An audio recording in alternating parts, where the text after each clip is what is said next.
औरैया से बड़ी खबर का आपको बता दें कि औरैया में एक शख्स ने पत्नी और सास को गोली मार दी है। पत्नी की फिलहाल मौत हो चुकी है और सास की हालत गंभीर बताई जा रही है। पति पत्नी के बीच दरअसल विवाद चल रहा था।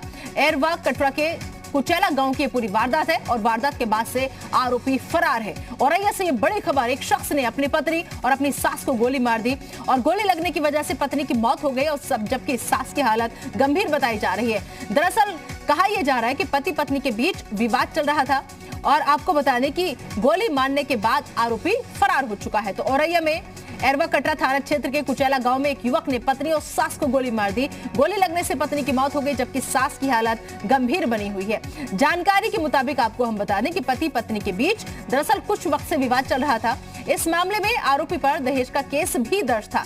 पत्नी की हत्या के बाद से आरोपी फरार है। पुलिस ने फिलहाल केस दर्ज कर लिया है और केस दर्ज कर आरोपी की तलाश शुरू कर दी है। तो वारदात के बाद से आरोपी फरार। औरैया से ये बड़ी खबर, जहां पर एक युवक ने अपनी पत्नी और अपनी सास को गोली मार दी और गोली लगने से पत्नी की मौत हो गई जबकि सास की हालत गंभीर बनी हुई है।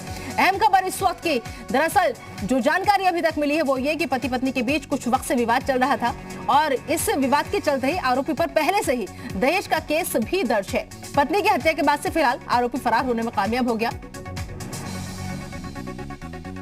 गांव में ही रहने वाली मोहिनी नामक एक महिला, जिनकी उम्र करीब 26 साल है, उनकी गोली मार के हत्या कर दी गई है और इसके साथ ही उनकी मां पर भी गोली चलाई गई है।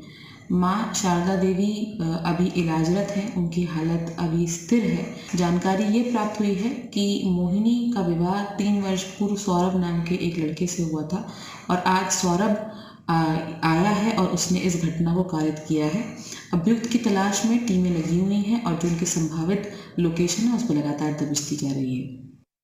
इस खबर ज्यादा बातचीत के लिए रुक करेंगे हमारे संवाददाता गौरव का। गौरव, आखिर विवाद क्या था इन पति पत्नी के बीच? क्या सिर्फ दहेज का ही पूरा मसला था या फिर कोई और विवाद था कि नौबत गोली तक आ गई और पत्नी की मौत हो गई? जी, आपको बता दूं कि ये पूरा मामला दहेज को लेकर विवाद का चला था। इसका कोर्ट में चला था और पिछले 4 महीने से जो उसकी पत्नी मोहिनी अपने घर पे ही मायके में अपनी माँ के साथ रह रही थी। कल शाम को जब सौरभ आया तो उसने बिना किसी कोई बात लिए हुए सीधा तमंचा निकाला और उसको फायर कर दिया। मोहिनी के सिर पे लगा और उसकी कार की मौके पर मौत हो गई। गोली की आवाज उसकी सास थी, वो भी आई तो उसे भी फायर कर दिया तो वो भी गंभीर रूप से घायल हो गई, जिसे ऐसा ही अस्पताल में रेफर किया गया है। हालांकि उसकी हालत स्थिर बनी हुई है। फिलहाल पुलिस को अभी तक कोई भी तहरीर नहीं मिली है, लेकिन पुलिस ने जो आरोपी सौरभ है उसे पकड़ने के लिए टीम गठित कर दी है। जी चलिए गौरव, इस तमाम जानकारी के लिए आपका शुक्रिया। तो